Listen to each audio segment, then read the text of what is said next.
Break की नहीं अभी ना स्मीर बट चलो स्टार्ट है हैं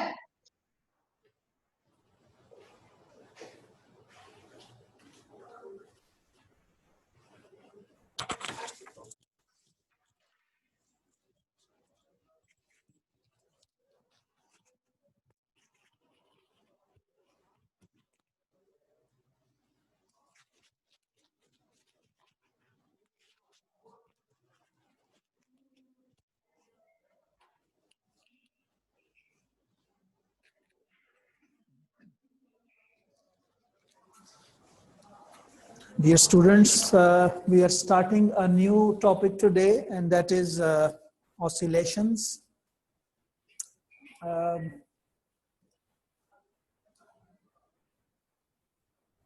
We'll start by discussing a few examples of oscillations from daily life, and more particularly from the past papers, because we are more interested in those systems that oscillate and which are studied in physics, and they are included in this chapter.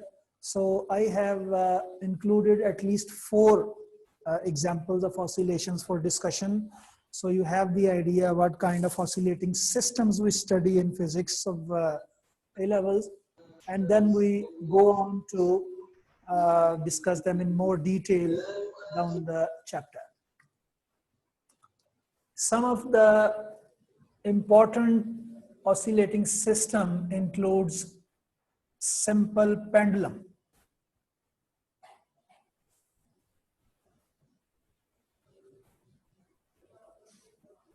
A simple pendulum you have seen in the previous classes.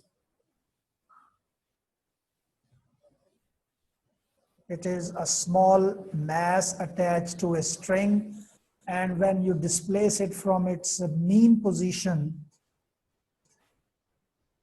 this is its displacement. If you displace it from its mean position,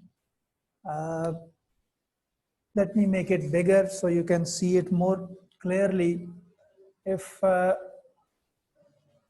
this is a string attached to a small mass, and you displace it from its mean position and bring it here, then this is called its displacement.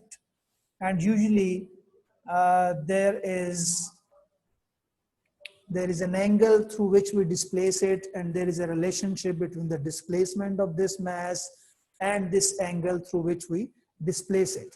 This is one system that oscillates in time, and we study it in detail. We understand how is the length of this pendulum related to the time that it takes to oscillate, what is the relationship of this displacement with its mass, with the angle, and so on and so forth. Another such example is the mass attached to a spring. Mass attached to a spring. And we study this system in which a spring is attached to a mass, and let's say this is the mass attached to a spring. Initially, this is at a particular position when this spring is in its unstretched form, and then you displace it through some distance. Let's say you move it from this to this position. If you move it to this position, this spring gets stretched, of course, and let's say this spring takes this form. It is stretched, and then it takes this form. So you have moved this mass M through a certain displacement x from its equilibrium position, and when you allow it to move on its own, it moves back and forth about the mean position, and that is what the oscillation means. Another such system that we'll study is that of a springy steel strip, which is held at this position initially. It is fixed here, and when a small mass is attached to this end and it is displaced through a small value, let's say this is x again, and then we release it from this position, it oscillates back and forth about its mean position. It goes back and forth about this equilibrium position. And this is yet another system that we study in A2 physics, in this chapter. And then there is another system that we'll study, and that is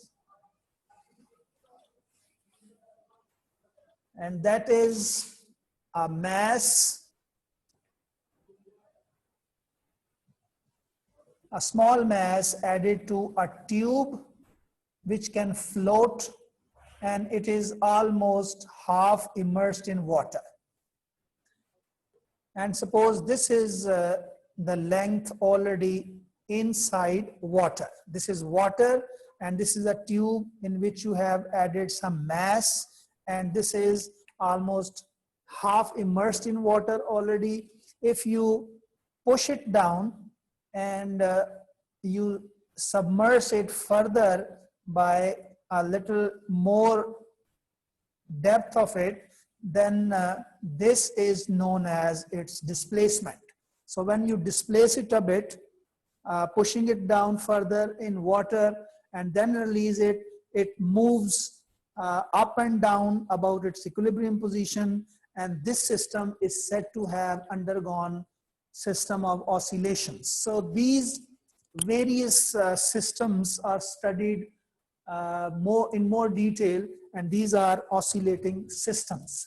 But there are a special type of oscillations in which we are interested, and they are known as simple harmonic oscillations, or simply the simple harmonic motion. Let's come to that type of motion and discuss what is so special about it.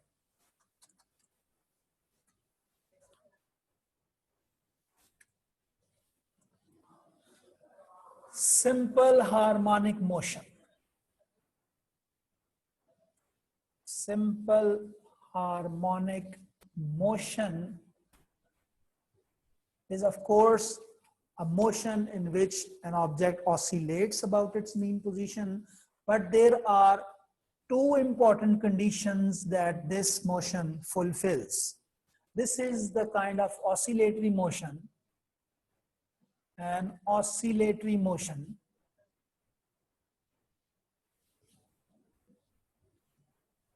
in which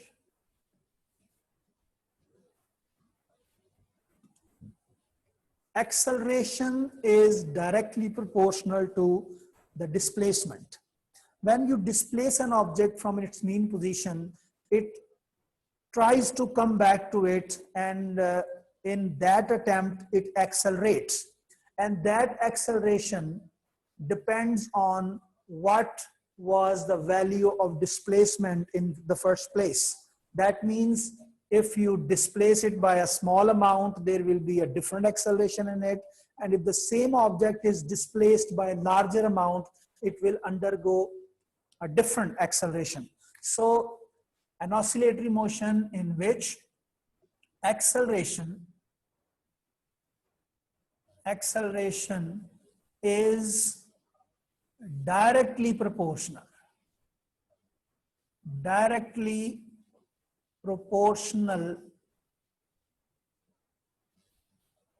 to the displacement.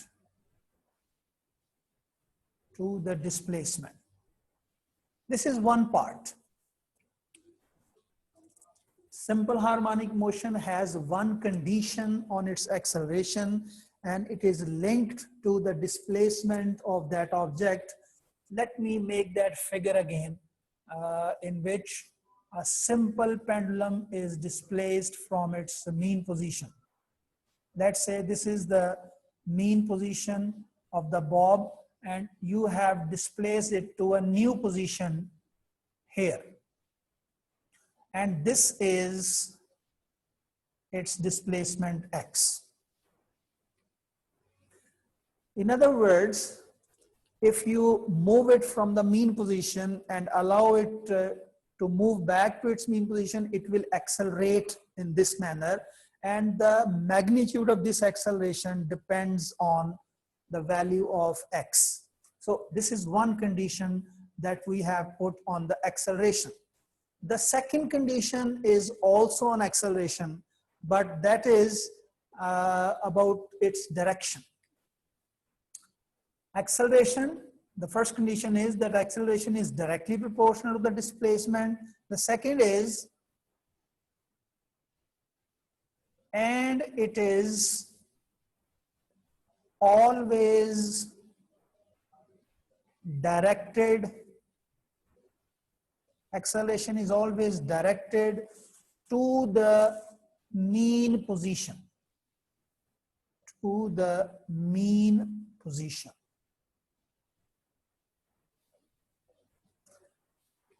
What it means is when the object moves from equilibrium position to its extreme position, it slows down. So the direction of acceleration is towards the mean position, although the object can be seen moving to the extreme position, but since it is slowing down, its acceleration is towards the mean position. Similarly, when the object comes to rest here for a moment and then continues back to the mean position, its acceleration is towards the mean position, obviously. So the direction of acceleration is always to the mean position. So there are two conditions mentioned.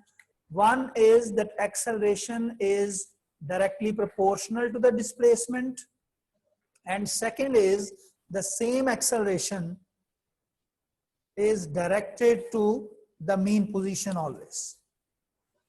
If I sum these two conditions up, this means it is, if I denote acceleration by small a, it is directly proportional to the displacement, but since it is always opposite to the displacement, because when you increase the value of x, it is opposite, it is in this direction, and when x is negative, I mean it is coming back, the displacement is negative, acceleration is in this direction. So in both ways, it is opposite to displacement. Acceleration is opposite to displacement.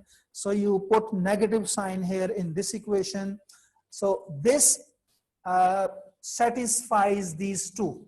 It is directly proportional to displacement, and negative sign, the significance of this negative sign is that acceleration is opposite in direction to displacement. So there is always a negative sign in this equation. And if I convert them into an equation, this is equal to minus omega square x. And this omega square is the constant of proportionality, and it will have expression that depends on the system of oscillations that we are studying. So this omega square is constant of proportionality,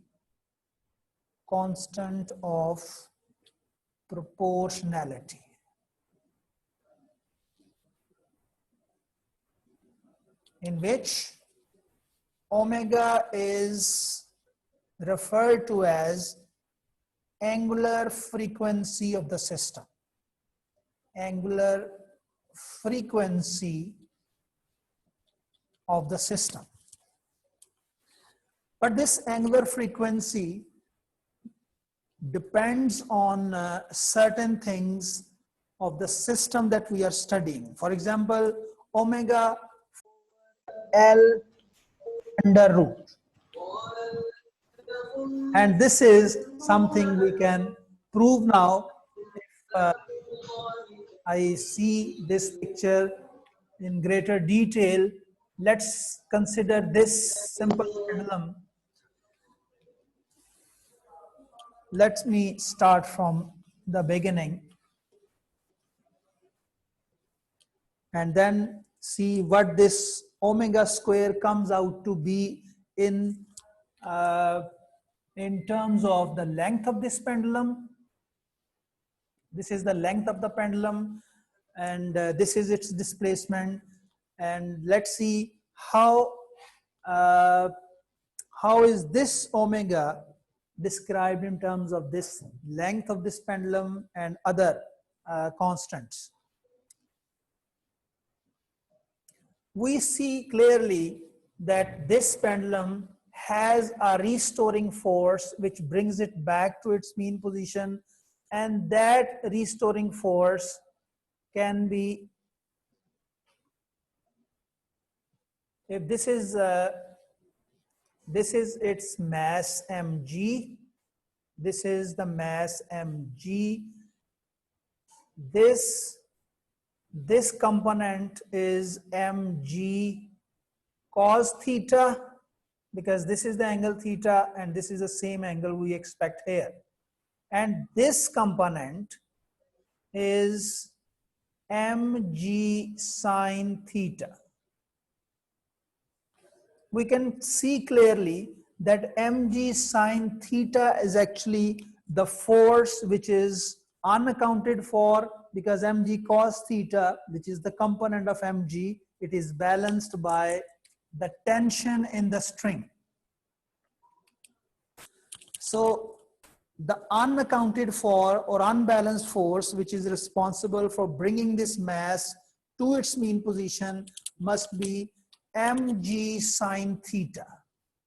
So mg sine theta is known as the restoring force which is responsible for bringing it back. But this is equal and opposite to what force we apply in order to move it to this side. So if I make my applied force as MA that I apply in order to move it to this side, at every position during its motion to this side, this applied force is equal and opposite to mg sine theta.